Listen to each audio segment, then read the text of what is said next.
Assalamualaikum warahmatullahi wabarakatuh. Innal hamdalillah nahmaduhu wa nasta'inuhu wa nastaghfiruh wa na'udzu billahi min shururi anfusina wa min sayyiati a'malina. Man yahdihillahu fala mudilla lahu wa man yudlil fala hadiya lahu. Asyhadu an la ilaha illallah wahdahu la syarika lah wa asyhadu anna Muhammadan abduhu wa rasuluh. Allahumma salli ala Muhammad wa ala ali Muhammad kama sallaita ala Ibrahim wa ala ali Ibrahim innaka Hamidum Majid. Ya ayyuhalladzina amanu taqullaha haqqa tuqatih wa la tamutunna illa wa antum muslimun. Ya ayyuhan nasu taqu rabbakumul ladzi khalaqakum min nafsin wahidah wa khalaqa minha zawjaha wa batha minhuma rijalan katsiran wa nisaa'a wattaqullaha alladzi tasaaluna bihi wal arham innallaha kana 'alaikum raqiba. Ya ayyuhalladzina amanu taqullaha wa qulu qawlan sadida yuslih lakum a'malakum wa yaghfir lakum dhunubakum wa man yuti'illaha wa rasulahu faqad faza fawzan 'azima. Amma ba'd. Alhamdulillah, puji dan syukur senantiasa kita panjatkan kepada Allah Subhanahu wa taala atas segala limpahan nikmat dan karunia yang tiada henti-hentinya. Salawat beriring salam semoga senantiasa tercurahkan kepada Nabi Muhammad sallallahu alaihi wasallam. Ma'asyiral muslimin, bapak-bapak dan ibu-ibu jamaah subuh rahimakumullah.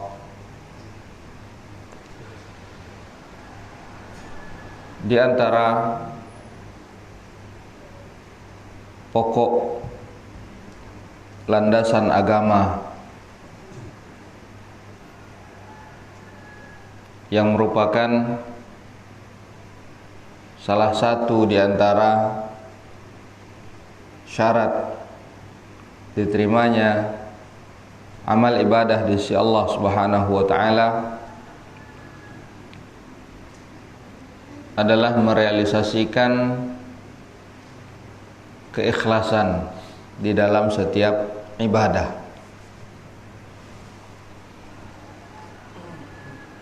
Ibadah di sini bukan hanya sebatas salat yang kita lakukan ataupun puasa atau zakat atau haji. Namun ibadah cakupannya amat sangat luas. Sebagaimana dijelaskan oleh Syekhul Islam Ibn Taimiyah rahimahullahu ta'ala, beliau menyebutkan bahwa ibadah adalah ismun jami'un likulli ma yuhibbuhu Allah wa yardah min qawlin aw fi'lin zahirin wa batinin. Ibadah itu, kata beliau, adalah sebuah kata atau penamaan yang mencakup segala sesuatu yang dicintai dan diridhai oleh Allah Subhanahu wa taala, baik itu perkataan ataupun perbuatan, yang zahir ataupun yang batin. Maka dari sini jelas bahwa cakupan ibadah itu amat sangat luas. Karena hal-hal yang dicintai oleh Allah Subhanahu wa taala amat sangat banyak. Kalau kita perhatikan di dalam Al-Qur'an ataupun di dalam hadis-hadis Rasulullah sallallahu alaihi wasallam menjelaskan banyak sekali hal-hal yang merupakan perbuatan yang dicintai oleh Allah Subhanahu wa taala. Di antaranya adalah mentauhidkan Allah Subhanahu wa taala, menjauhi kekufuran, di mana Allah Subhanahu wa taala menyebutkan wala yarda li ibadihil kufur. Allah Subhanahu wa taala tidak meridai kekufuran atas hamba-hambanya. Di sini Allah menjelaskan bahwa kekufuran adalah sesuatu yang tidak diridai, artinya beriman adalah hal yang diridai oleh Allah Subhanahu wa taala.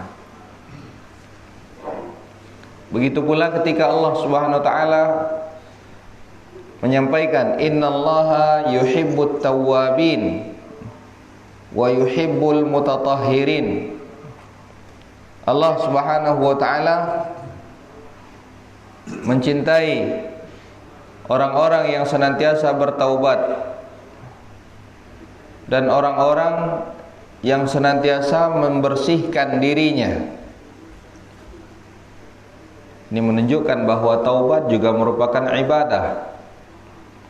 Membersihkan diri, baik membersihkan diri secara zahir dengan wudu ataupun mandi yang kita lakukan, atau membersihkan diri secara batin, yaitu membersihkan hati kita, membersihkan diri kita dari segala macam bentuk perbuatan keyakinan-keyakinan yang tidak sesuai, membersihkan diri kita dari segala macam bentuk kesyirikan-kesyirikan. Ini juga merupakan ibadah. Innallaha yuhibbul muhsinin. Allah SWT mencintai orang-orang yang berbuat ihsan. Ini menunjukkan bahwa ihsan itu adalah merupakan ibadah. Al-ihsan ilal makhluq, innallaha katabal ihsana ala kulli syai'. Rasulullah SAW menyampaikan sesungguhnya Allah Subhanahu wa taala memerintahkan berbuat ihsan, berbuat baik kepada segala sesuatunya. Fa idza qataltum fa ahsinul qitlah, fa idza dzabhtum fa ahsinudz dzibhah. Apabila kalian membunuh, bunuh dengan cara yang baik. Wa idza qataltum fa ahsinul qitlah, apabila kalian membunuh, bunuh dengan cara yang baik. Wa idza dzabhtum fa ahsinudz dzibhah, dan apabila kalian menyembelih, maka sembelihlah dengan cara yang baik. Wal yuhidda ahadakum syafratah wal yurih dzabihatah. Maka hendaknya seorang di antara kalian itu ketika menyembelih, buatlah hewan sembelihannya itu tenang. Salah satunya, jauhkan hewan yang akan disembelih dari hewan lainnya yang belum disembelih. Atau dengan menajamkan pisau yang dipakai hendak menyembelih itu tidak di hadapan hewan yang hendak disembelih. Ini diantara bentuk ihsan kepada makhluk. Atau ihsan dalam bertetangga, berbuat baik terhadap tetangga. Dan ini salah satu di antara sifat orang-orang beriman, karena Nabi SAW memerintahkan hal tersebut. Man kana yu'minu billahi wal yawmil akhir falyukrim jarah. Siapa yang beriman kepada Allah dan kepada hari akhir, maka hendaknya dia memuliakan tetangganya. Dan Nabi SAW juga mengatakan wallahi la yu'min, wallahi la yu'min, wallahi la yu'min man la ya'manu jarahu bawa'iquh. Demi Allah tidak beriman, demi Allah tidak beriman, demi Allah tidak beriman. 3 kali Rasulullah SAW mengulanginya. Beliau mengatakan demi Allah tidak beriman. Siapa? Man la ya'manu jarahu bawa'iquh. Orang-orang yang tetangganya itu tidak selamat dari keburukan-keburukannya, baik keburukan dengan lisannya yang senantiasa menyakiti ataupun keburukan dengan perbuatan.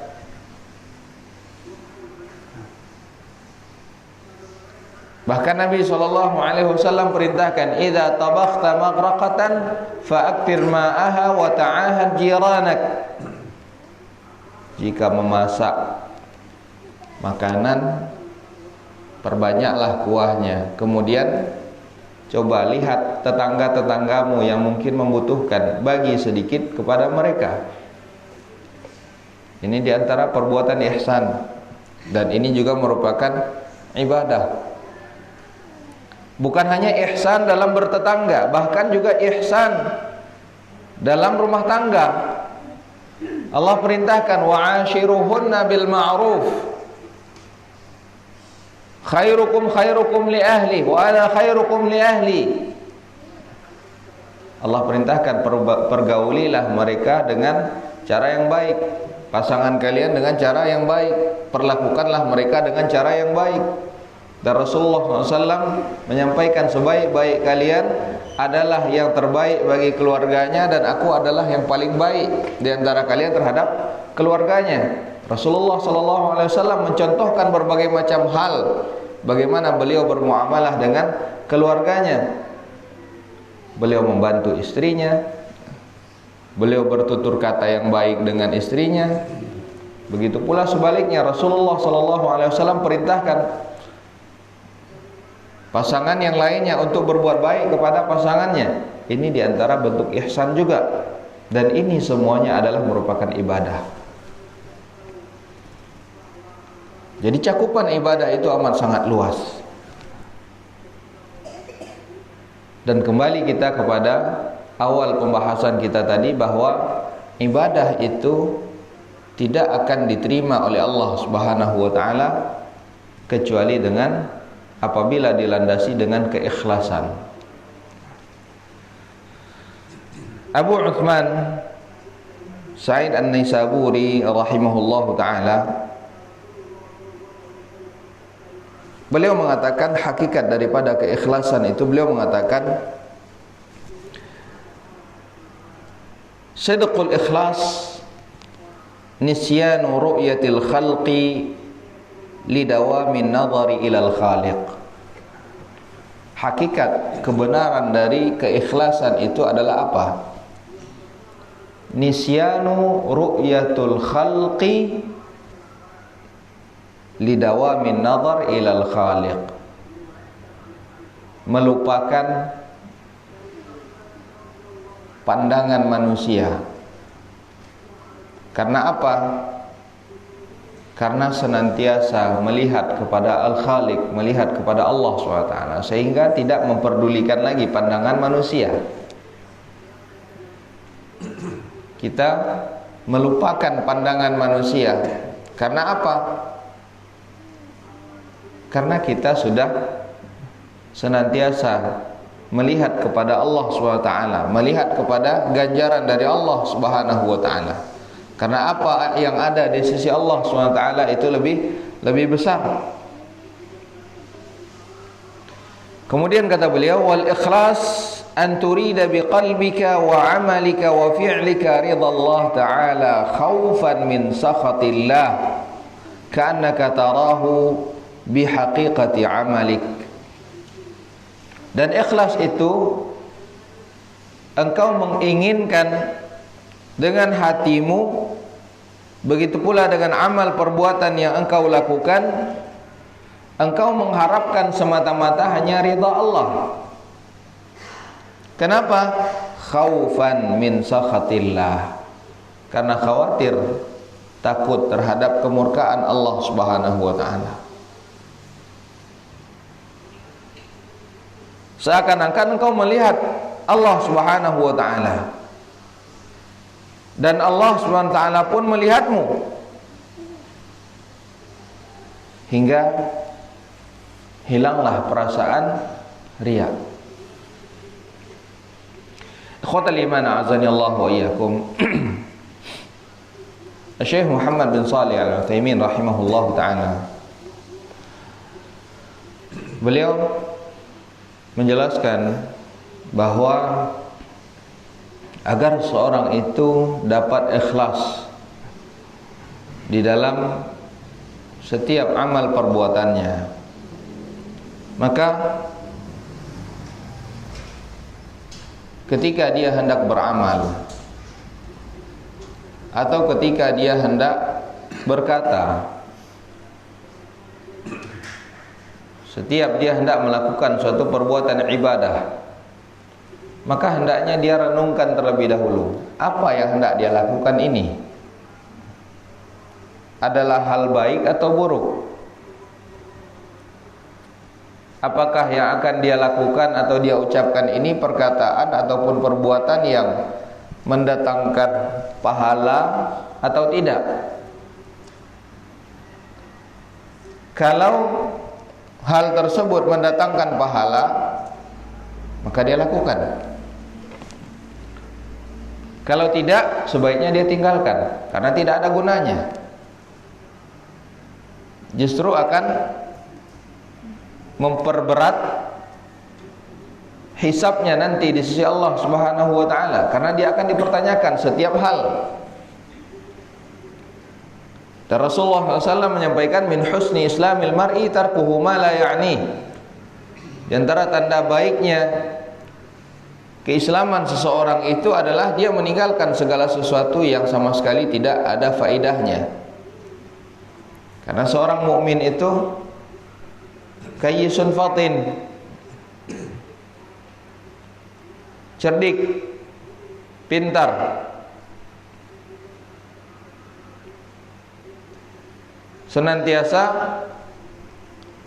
berbuat untuk kehidupan setelah kematian.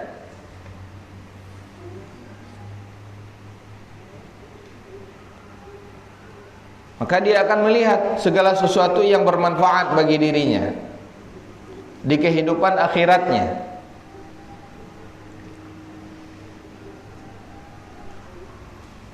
Karena itulah setiap kita hendak berbuat ataupun berucap, kita harus renungkan terlebih dahulu apa yang hendak kita lakukan. Setelah ternyata yang hendak kita perbuat atau kita lakukan tersebut adalah hal yang bermanfaat, maka tanamkan di dalam hati. Tanamkan di dalam hati ini, kenapa kita melakukan hal ini? Kenapa kita melakukan kebaikan ini? Yang jawabannya tidak lain adalah karena Allah perintahkan. Karena Allah yang mencintai kebaikan ini, maka kita melakukannya semata-mata karena kecintaan Allah, karena perintah Allah Subhanahu wa taala, dan kita mengharapkan ganjaran dari Allah Subhanahu wa taala.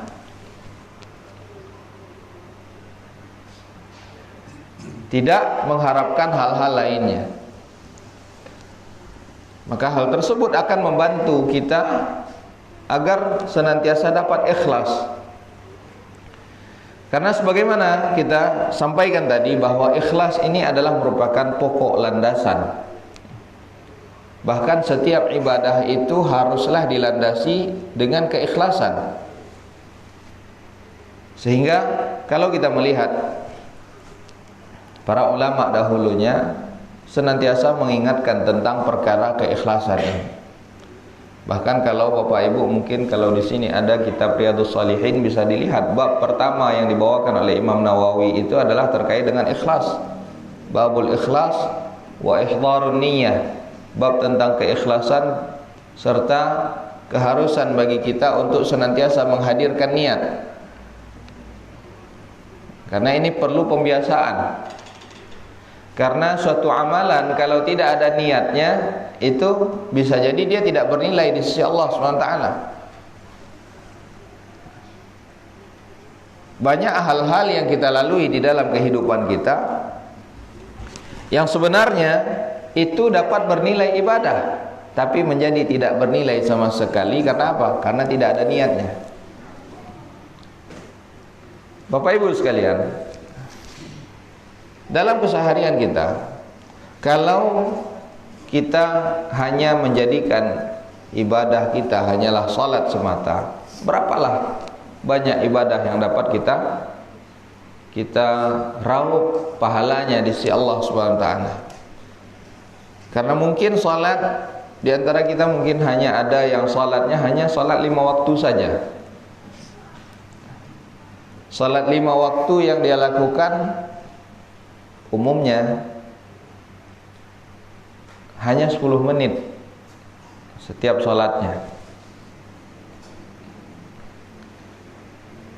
5 waktu berarti 50 menit dalam sehari semalam. Tidak sampai 1 jam, padahal ada 24 jam yang dia lalui setiap harinya. Belum lagi salat itu dia tidak dapat menjamin nilainya sempurna atau tidak. Belum lagi umur dia terbatas. Rasulullah SAW menyampaikan bahwa umur umat beliau ini antara 60 sampai 70 tahun. Wa aqalluhum man yajuzu dzalik, dan sangat sedikit di antara mereka yang melewati batas tersebut. Bahkan sebelum itu pun sudah ada yang meninggal. Seorang mulai ditulis catatannya ketika dia telah balik. Kalau misalkan kita perkirakan baliknya itu adalah ketika dia berumur 15 tahun. Kalau umurnya 60 tahun, maka hanya 45 tahun dia beribadah, catatan yang akan ditulis. Kalau hanya salat saja dalam sehari, dia hanya 50 menit dalam beribadah kepada Allah SWT, dan itu pun belum dapat dijamin kesempurnaan nilai ibadah tersebut. Maka berapalah ibadah yang akan dapat dia raup nilai pahalanya di sisi Allah SWT. Tapi kalau kita berupaya untuk senantiasa menghadirkan niat dan mengetahui bagaimana luasnya cakupan ibadah tadi, banyak hal-hal yang akan dapat bernilai ibadah di sisi Allah SWT yang dapat kita lakukan. Ibu-ibu misalkan yang di pagi hari bangun menyiapkan segala kebutuhan untuk anggota keluarga, di awal bangun coba biasakan, sebelum memulai pekerjaan tersebut, biasakan terlebih dahulu, fikirkan kenapa kita melakukan ini semuanya. Bukan hanya karena ini adalah rutinitas dan kewajiban kita sebagai seorang istri, tidak. Tapi renungkan dan fikirkan serta tanamkan di dalam hati bahwa kita melakukan ini karena Allah perintahkan. Kita menyiapkan kebutuhan anak-anak kita ketika dia hendak berangkat sekolah. Kita melakukan ini karena apa? Karena Allah perintahkan. Kita berharap anak-anak ini dapat menjadi anak-anak yang baik, yang nantinya dia dapat mengamalkan kebaikan atau bahkan mengajarkan kebaikan. Maka ketahuilah, setiap kebaikan yang dilakukan oleh anak tersebut ataupun yang dia ajarkan nantinya, itu pahalanya akan tetap mengalir kepada kita. Begitu pula halnya dengan ayah, mencari nafkah, setiap hari memberikan uang jajan kepada anak-anaknya atau memberikan nafkah kepada istrinya. Niatkan hal tersebut, melakukan hal tersebut bukan karena sebatas kewajiban sebagai kepala keluarga, tidak, tapi karena memang Allah perintahkan. Nah, ini yang sering kita lupa karena sudah menjadi kebiasaan. Maka Imam Nawawi rahimahullahu taala beliau menyebutkan babul ikhlas wa ihdarun niyyah. Bab tentang keharusan ikhlas dan menghadirkan. Lihat di sini beliau mengatakan ihdarun niyyah, menghadirkan. Artinya ada pembiasaan di sana. Karena seringkali suatu perbuatan karena sudah terbiasa sehingga secara spontan dilakukan, tidak didahului dengan niat. Jadi Imam Syafi'i rahimahullah taala, beliau juga mengatakan terkait dengan pentingnya keikhlasan ini, beliau mengatakan lau sannaftu kitaban la ja'altu hadits innamal a'mal binniyat fi kulli bab. Kalau sekiranya aku membuat suatu tulisan karangan, maka akan aku letakkan hadis innamal a'malu binniyat, sesungguhnya setiap amalan itu tergantung kepada niatnya, itu akan aku letakkan di dalam setiap awal pembahasan. Untuk apa? Mengingatkan bahwa pentingnya niat. Dan niat itu sangat sulit untuk dijaga. Sebagaimana Sufyan Tsauri rahimahullahu taala, beliau mengatakan ma'alajtu syai'an asyadda 'alayya min niyyati. Tidak ada hal yang paling sulit untuk aku perbaiki melainkan daripada memperbaiki niat. Karena kenapa? Fa innaha tataqallabu 'alayya, karena niat itu seringkali berubah-ubah. Kadang lurus, kadang dia menyimpang. Di awalnya niatnya semata-mata karena Allah, tapi di tengah perjalanan ada keinginan untuk mendapatkan pujian dari manusia. Nah, ikhwatul iman azani Allah wa iyyakum.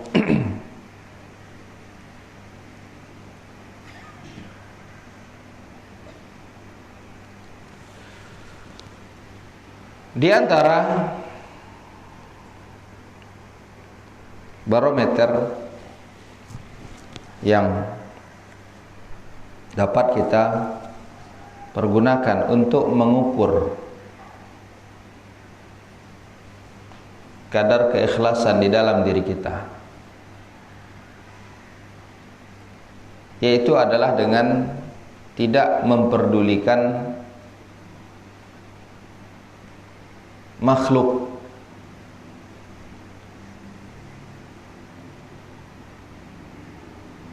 atau apa yang kita dapatkan dari makhluk. Seorang yang beramal karena Allah SWT, ikhlas semata-mata hanya kepada Allah SWT, maka baik dia mendapatkan pujian ataupun tidak dipuji, dihargai ataupun tidak dihargai, didengar ataupun tidak didengar, itu tidak akan berpengaruh apa-apa bagi dirinya. Dia bersedekah, berinfak,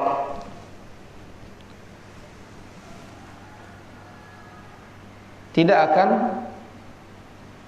berpengaruh apa-apa bagi dirinya, baik orang yang menerima infak dan sedekahnya tersebut menghargai ataupun tidak menghargai.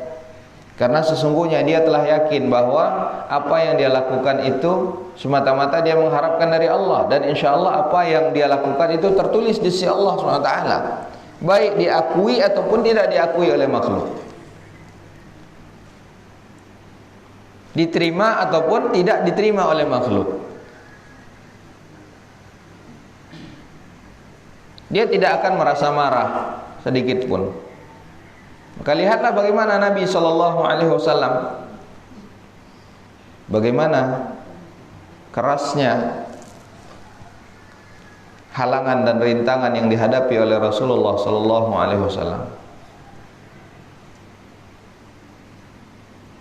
Sama sekali hal tersebut tidak berpengaruh apa-apa terhadap diri Rasulullah SAW. Beliau dihina, dikatakan tukang sihir, dikatakan tukang syair, dan yang hinaan-hinaan lainnya, itu sama sekali tidak diperdulikan oleh Rasulullah SAW. Karena kenapa?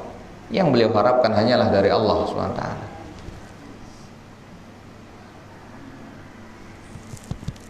Tidak peduli apakah dia terkenal di antara makhluk ataupun tidak, itu tidak dia pedulikan, karena yang dia harapkan adalah terkenal di hadapan Allah Subhanahu wa taala. Ikhwatul iman azani Allah wa iyyakum. Rasulullah sallallahu alaihi wasallam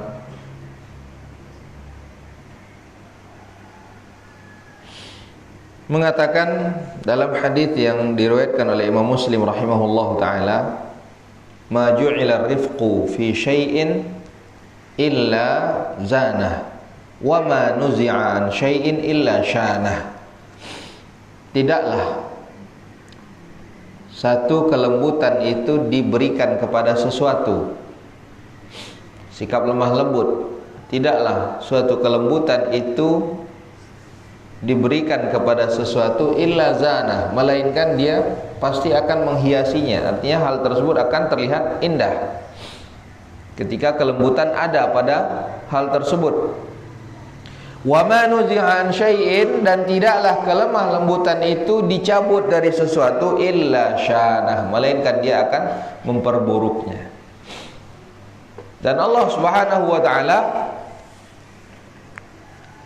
juga menyebutkan, "Fabima rahmatin minallah linta lahum walau kunta faddan ghalidhal qalbi lam faddu min hawlik." Jika karena rahmat dari Allah Subhanahu wa taala lah engkau memiliki sifat lemah lembut dengan mereka. Kalau engkau bersifat kasar, memiliki hati yang keras, lam faddu min haulik, justru mereka akan lari menjauh dari engkau ya Muhammad. Nah, ketahuilah ikhwatal iman azani Allah wa iyyakum, bahwa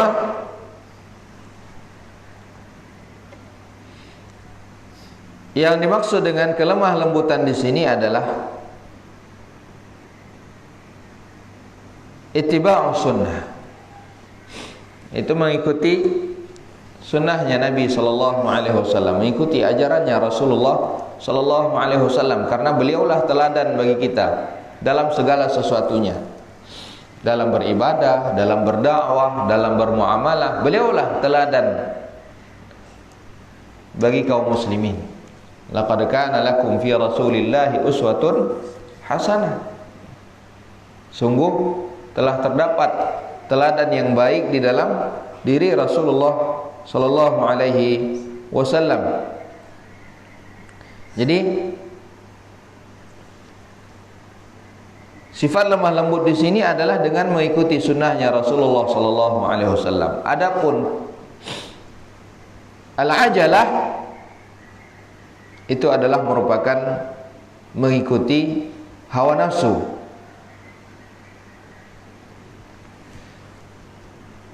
Orang-orang mukmin, kata Allah Subhanahu wa taala, sebagaimana Allah berfirman di dalam surat Al-Mu'minun, "Walladzina yu'tuna ma ataw wa qulubuhum wajilah annahum ila rabbihim raji'un." Walladzina yu'tuna ma ataw wa qulubuhum wajilah. Mereka yang telah memberikan apa yang mereka berikan, dan saat itu wa qulubuhum wajilah, hati mereka itu merasa malu. Merasa malu kenapa? Merasa takut kenapa? Malu dan takut jangan-jangan apa yang mereka perbuat itu tidak diterima oleh Allah Subhanahu wa taala. Begini seharusnya seorang mukmin untuk mengukur keikhlasannya. Khawatir jangan-jangan apa yang dia perbuat itu tidak diterima oleh Allah Subhanahu wa taala. Beginilah kondisi Rasulullah sallallahu alaihi wasallam, kondisi para sahabat radhiyallahu anhum dahulunya.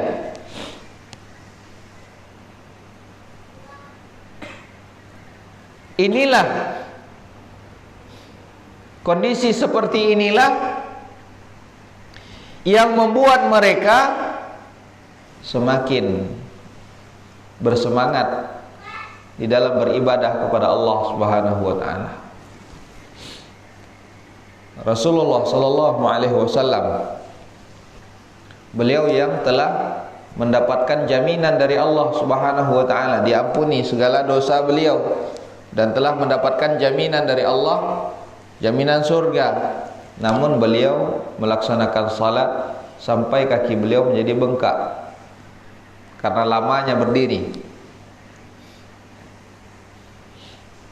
Bahkan dalam salat malam pernah Rasulullah sallallahu alaihi wasallam dalam satu rakaat beliau membaca surah Al-Baqarah, surah An-Nisa itu dalam satu rakaat.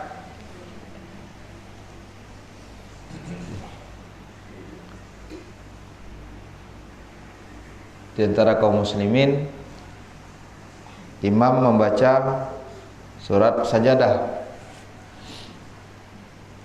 atau membaca surat Tabarak baru setengah halaman, aduh lama sekali. Atau baca Amma Yatasaalun baru setengah halaman, aduh kapan imam ini mau ruku. Sahabat dahulunya ketika Rasulullah sallallahu alaihi wasallam membaca surah Al-Baqarah, di antara mereka mengatakan dalam dirinya, nanti Rasulullah mungkin akan ruku setelah ayat yang ke-100. Ternyata setelah 100 ayat Rasulullah masih sambung lagi sampai selesai baca surat Al-Baqarah. Kenapa ini mereka lakukan? Padahal di antara para sahabat itu juga sudah ada yang mendapatkan jaminan surga. Di antaranya adalah al-ashara al-mubasysyaruna bil jannah, 10 orang sahabat yang mendapatkan jaminan surga. Begitu pula sahabat-sahabat lainnya yang juga disebutkan oleh Rasulullah SAW mendapatkan jaminan surga.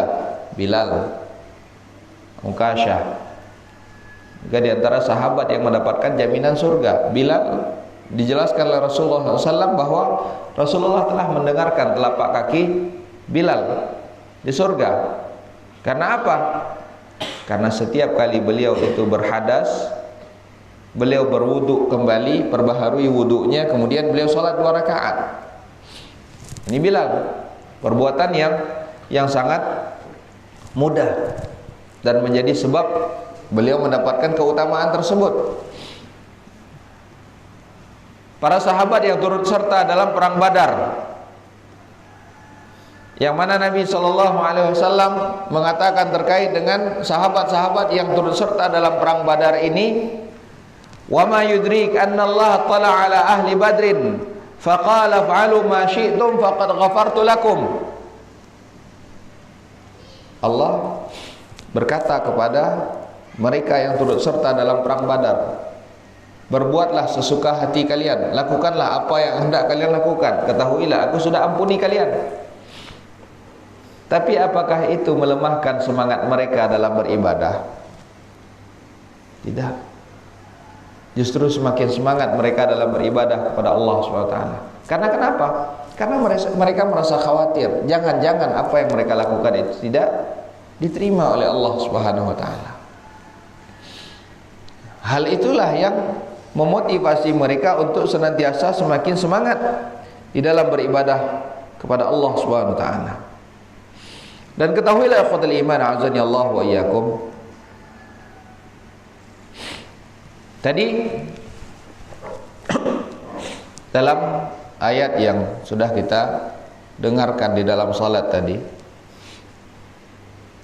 tabarakalladzi biyadihil mulk wa huwa ala kulli syai'in qadir alladzi khalaqal mauta wal hayata liyabluwakum ayyukum ahsanu amala. Allah SWT menjelaskan alladzi khalaqal mauta wal hayah. Dialah Allah SWT yang telah menciptakan kematian dan kehidupan. Tujuannya untuk apa?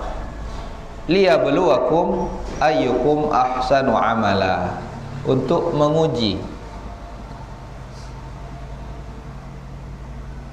ayyukum ahsanu amala, siapa di antara kalian yang paling baik amalannya.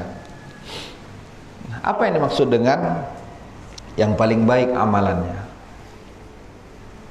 Fudail bin Iyad rahimahullahu ta'ala, beliau mengatakan yang paling baik amalannya adalah akhlasuhu wa aswabuhu. Akhlasuhu wa aswabuhu, yang paling ikhlas dan yang paling sawab.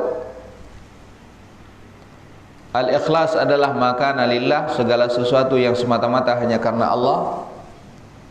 Adapun yang paling sawab atau yang paling benar itu adalah yang sesuai dengan apa yang diajarkan oleh Rasulullah sallallahu alaihi wasallam. Nah, ini dua syarat diterimanya amal ibadah.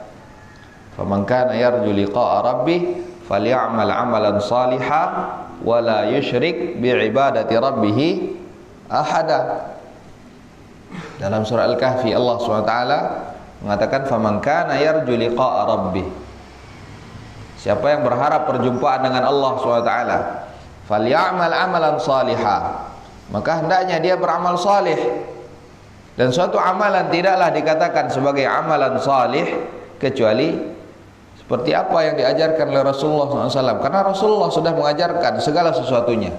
Segala kebaikan itu sudah diajarkan semuanya oleh Rasulullah SAW. Dan tidak ada satu keburukan pun melainkan juga telah diperingatkan oleh Rasulullah SAW. Tidak ada sesuatu yang tersisa. Semuanya sudah diajarkan oleh Rasulullah SAW. Karena syariat Rasulullah ini adalah penutup dari seluruh syariat, penyempurna dari seluruh syariat, sehingga tidak ada lagi hal yang tersisa dari kebaikan-kebaikan yang ada. Karena itulah kewajiban setiap rasul yang diutus oleh Allah SWT. Ma ba'athallahu nabiyyan qad, tidaklah Allah Subhanahu wa taala mengutus seorang rasul illa kana haqqan alaih, melainkan sudah menjadi kewajiban atasnya. Kewajiban artinya kalau tidak ditunaikan beliau berdosa, akan langsung mendapatkan teguran dari Allah SWT. Illa kana haqqan alaih an yadulla ummatahu ala khairi ma ya'lamuhu lahum, sudah menjadi kewajiban Rasulullah untuk menunjukkan segala kebaikan yang beliau ketahui. Jangankan menyembunyikan kebaikan, menyembunyikan syariat, perubahan sikap saja yang pernah ada pada diri Rasulullah SAW langsung diberikan teguran oleh Allah SWT. Jangankan menyembunyikan syariat yang Allah perintahkan untuk disampaikan, perubahan sikap saja Allah langsung tegur. Ketika Rasulullah SAW tengah fokus mendatangi, mendakwahi orang-orang pemuka-pemuka kafir Quraisy, tiba-tiba datang Abdullah bin Ummi Maktum, seorang sahabat yang buta, bertanya kepada Rasulullah SAW, ingin belajar kepada Rasulullah SAW. Rasulullah SAW tidak berkata apa-apa, tidak mengatakan apa-apa kepada Abdullah bin Ummi Maktum, hanya saja ada tampak raut muka yang kurang senang karena beliau tengah fokus kepada orang-orang kafir Quraisy. Apakah Abdullah bin Ummi Maktum melihat perubahan raut muka Rasulullah? Tidak. Apakah Abdullah bin Ummi Maktum merasakan hal tersebut? Tidak. Tapi Allah langsung memberikan teguran kepada Rasulullah SAW. Allah turunkan abasa wa tawalla an ja'ahul a'ma wa ma yudrika la'allahu yazakka. Jangankan beliau menyembunyikan sesuatu, perubahan mimik muka saja langsung mendapatkan teguran dari Allah SWT. Jadi tidak ada satu hal yang kebaikan yang tersisa, semuanya telah dijelaskan oleh Allah Subhanahu wa taala, dijelaskan oleh Rasulullah sallallahu alaihi wasallam. Jadi kebaikan itu adalah mengikuti setiap apa yang diajarkan oleh Rasulullah SAW, karena tidak ada yang lebih baik daripada apa yang beliau ajarkan. Tidak ada metode yang paling sempurna daripada apa yang beliau contohkan. Maka kata Fudail bin Iyad tadi, yang dimaksudkan oleh Allah SWT adalah ahsanu amalan, adalah mereka yang amal ibadahnya paling ikhlas dan paling mendekati kepada apa yang diajarkan oleh Rasulullah sallallahu alaihi wasallam. Karena sesungguhnya amalan ibadah itu kalaulah dia tidak ikhlas, dia tidak beliau mengatakan kalaulah sekiranya suatu amalan itu ikhlas namun tidak sesuai dengan apa yang diajarkan oleh Rasulullah, maka dia tidak akan diterima. Begitu pula kalaupun amalan tersebut sesuai dengan apa yang diajarkan oleh Rasulullah, namun tidak ada keikhlasan di dalamnya, maka dia pun juga tidak akan diterima, hingga amalan tersebut memenuhi dua syarat, ikhlas dan sesuai dengan apa yang diajarkan oleh Rasulullah sallallahu alaihi wasallam. Karena beliaulah yang menyampaikan syariat dari Allah Subhanahu wa taala. Bukankah Rasulullah SAW perintahkan kita salat, dan beliau mengatakan sallu kama ra'aitumuni usalli, salatlah kalian sebagaimana kalian melihat aku salat.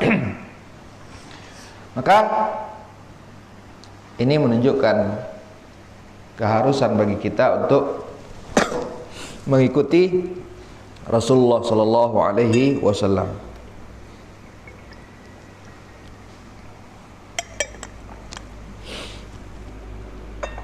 Ikhwatul iman azani Allah wa iyyakum.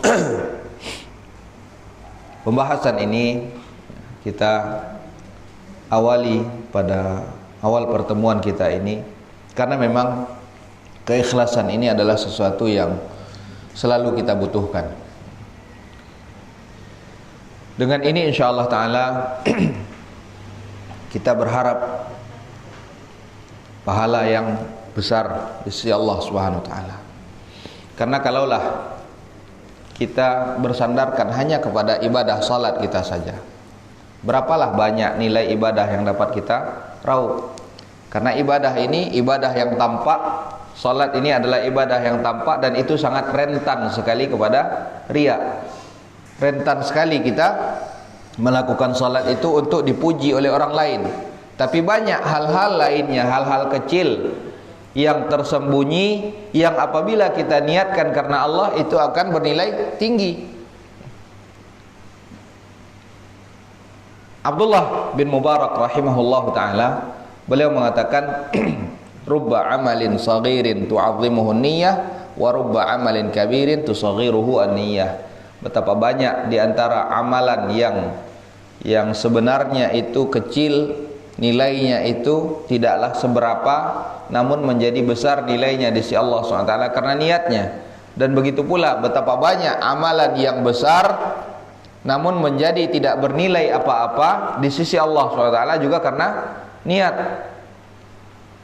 Bapak Ibu sekalian, mungkin di antara kita, di rumah kita sering ada kucing yang keluar masuk rumah.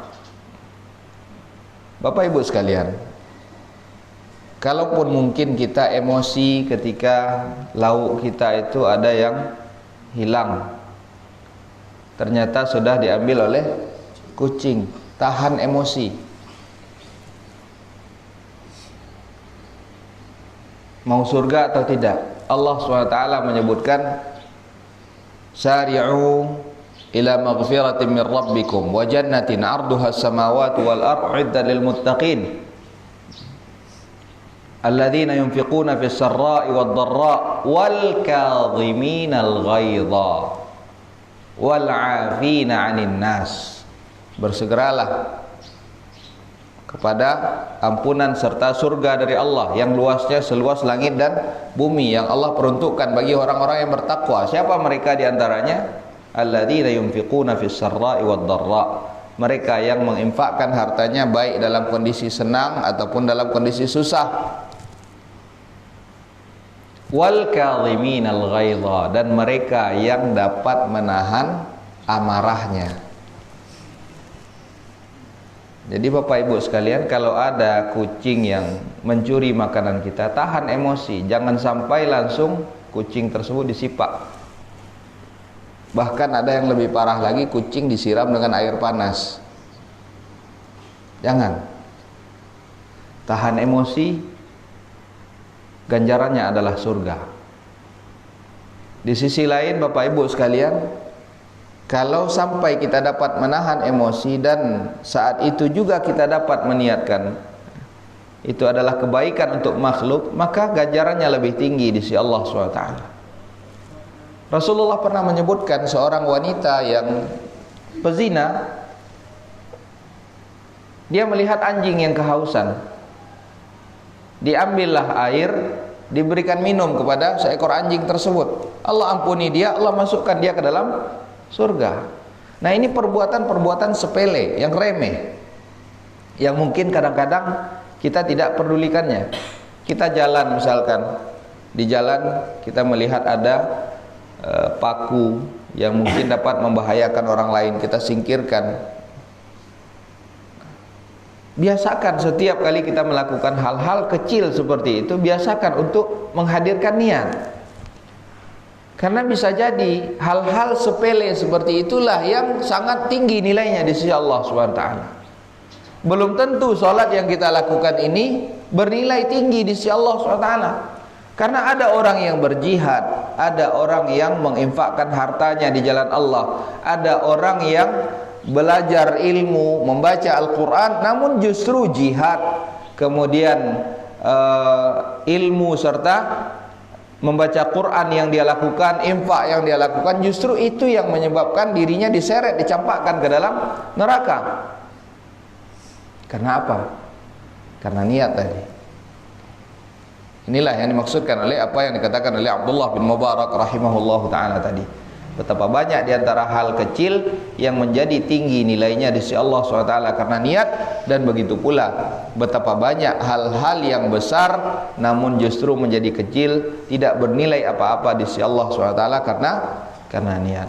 Mudah-mudahan kita senantiasa dapat memperbaharui niat kita di dalam setiap amalan dan ibadah yang kita lakukan. Semoga Allah SWT menjadikan kita mimman yastami'ul qawla fayattabi'u ahsanah. Wa sallallahu ala nabiyyina Muhammad wa ala alihi wa sahbihi wa sallam. Subhanakallahumma bihamdik asyhadu an la ilaha illa anta astaghfiruka wa atubu ilaik. Wassalamu alaikum warahmatullahi wabarakatuh.